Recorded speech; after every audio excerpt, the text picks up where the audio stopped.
चला तर मग मस्त अशा दिवसाची माझी छानशी सुरुवात झालेली आहे. घरातील जी काही छोटी-मोठी कामं आहेत ना, ती आवरून मी आता बाहेर आले आणि बाहेर आल्याच्या नंतर आहे ना, लगेचच मी झाडांना पाणी देऊन घेते. कारण ऊन पण जास्तच पडतंय आणि वारा पण भरपूर सुटलेला आहे ना, तर मग झाडांमधील पाणी पण लगेच कमी होऊन जातंय. म्हटलं झाडांना पाणी देऊन घेते. आता सोबतच लगेच अंगणामध्ये देखील पाणी मारून घेते आणि आज मला आहे ना, पोर्च देखील छान असा धुवून घ्यायचा होता. कारण 2-3 दिवसातून अशा पद्धतीनं मी पोर्च धुवून घेतला ना, तर तो नेहमी स्वच्छ राहतो आणि मलाच छान वाटून जातं. ज्या दिवशी मी असा पोर्च वगैरे धुते, अंगणात पाणी मारते ना, तर त्या दिवशी आहे ना, मला दुसरं काम करायला देखील तितकाच उत्साह येऊन जातो.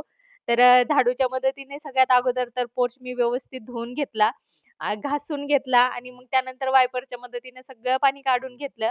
अशा पद्धतीने जर मी पोर्च जर धुतला ना, तर तो अजून जास्त स्वच्छ होऊन जातो आणि सोबतच लगेच कोरडा पण होऊन जातो.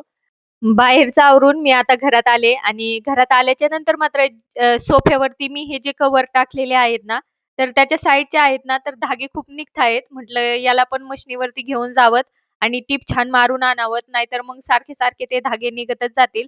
आणि सोफ्यावरती कव्हर ज्यावेळेस घेतले ना, तर त्यांनी कापून कव्हर दिले होते ना, मला असं वाटतंय त्यामुळेच त्याचे धागे आता निघत असतील.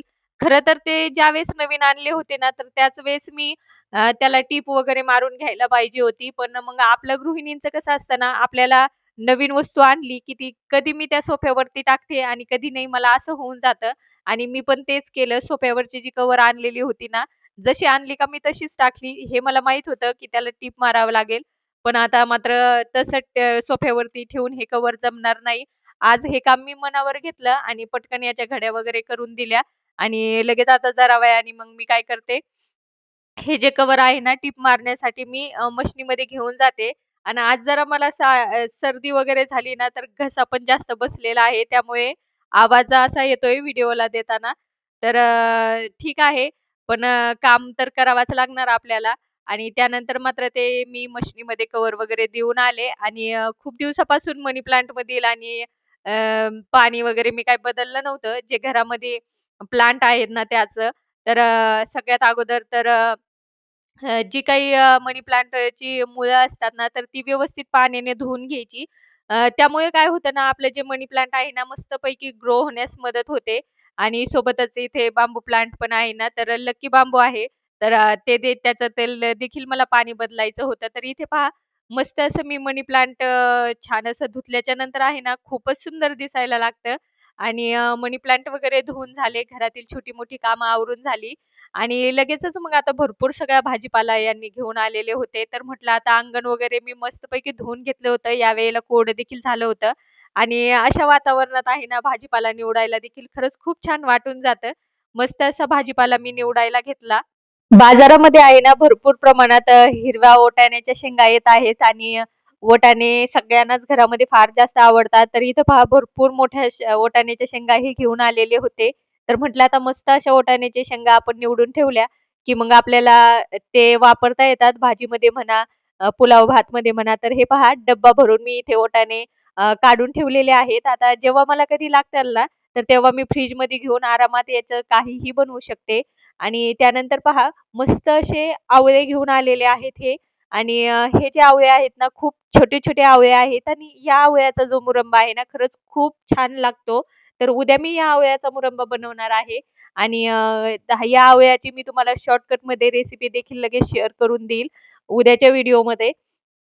तर मिरच्या वगैरे सगळं जो काही भाजीपाला आहे ना, मेथीची भाजी वगैरे सगळं मी व्यवस्थित निवडून फ्रिजमध्ये ठेवते आणि अगोदरच जर आपण घरामध्ये अशी पद्धतीने कामाची तयारी करून ठेवली का, तर मग त्यानंतर मात्र आपल्याला जास्त काम जड जात नाही आणि आपली कामं देखील घरातील पटपट होऊन जातात. आणि आता मात्र लेकरांचा शाळेतून येण्याची वेळ देखील झालेली होती. तर सकाळी आहे ना, मी मुलांपुरताच फक्त स्वयंपाक वगैरे बनवलेला होता आणि माझ्यापुरता. आता मात्र लेकरांना काहीतरी मला बनवावाच लागणार म्हणून सोपा ऑप्शन म्हणून मी पोहेच बनवायला घेतले कारण मुलांना आवडतात देखील. आता 10-15 मिनिटात लेकरं देखील येतात. आल्याच्या नंतर मात्र लेकरं पोहे खाऊन घेतील पटकन आणि मग मी देखील माझ्या कामाला इथे मोकळी होऊन जाईल. आणि लेकरं शाळेतून आल्याच्या नंतर बनवायचे म्हटलं ना, तर मग सगळा गडबड होऊन जाते. तर एवढ्यात आहे ना, लेकरं शाळेतून येण्याच्या अगोदर आहे ना, मी काही ना काही त्यांच्यासाठी जरासं बनवून ठेवते. आणि इथे आहेत ना, मी जरासे थोडेसेच पोहे बनवले आहे कारण दोघांना एवढे पोहे भरपूर होतात. मी तर काही खाणारच नाही. आणि त्यानंतर मात्र लेकरं शाळेतून आले. आता त्यांनी पोहे वगैरे सगळं खाऊन झालेलं होतं. पण जरासं देखील आपण काही खाऊन घेतलं ना, की त्याचे भांडे वगैरे थोडे का होईना पडूनच जातात. पोहे म्हणा किंवा शिरा म्हणा किंवा उपमा म्हणा बनवलं तरी पण त्याचे देखील भांडे आपल्याला जराशी थोडीफार पडून जातात. तर ते भांडे लगेच मग मी घासून घेते. कारण मग जास्तीचेच भांडे वाढून गेले ना, तर मग खूप सगळा वेळ भांड्याला घासण्यामध्ये जातो.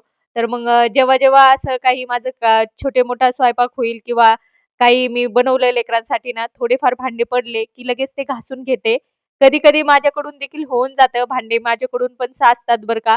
पण शक्यतो आहे ना, भांडे मी जेव्हाच तेव्हाच घासते. कारण मग किचन ओटा रिकामा राहतो आणि ज्यावेळेस आपल्याला किचन ओट्यावरती परत काही काम करायचंय ना, मग ते आपण त्या कामाला पटकन लागून जातो.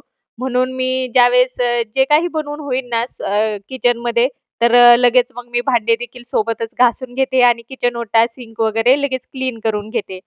आता मात्र घरातील ही सगळी छोटी-मोठी कामं आवरता-आवरता कधी 5 वाजतात कळत पण नाही आणि एकदा 5 वाजले, की पुन्हा माझ्या डोक्यामध्ये कामाची गणगण सुरू होते आणि त्यानंतर मात्र मी बाहेर आले. आता बाहेर आल्याच्या नंतर सायंकाळच्या वेळेला झाडझूड वगैरे करून घेतली आणि सोबतच आहे ना लेकरं देखील अंगणामध्ये छान खेळत असतात आणि अशा पद्धतीनं मग संध्याकाळचं काम सुरूच होतं आणि हे जे काम आहे ना, तर हे नेहमी रोजचं काम आपलं घरामध्ये चालूच असतं. तर या कामासोबतच आजचा व्हिडिओ मी इथे थांबवते. तर आवडल्यास लाईक करा. चॅनलवर तुम्ही नवीन असाल तर प्लीज चॅनलला सबस्क्राईबर करा. भेटूया उद्याच्या नवीन व्हिडिओमध्ये. तोपर्यंत धन्यवाद.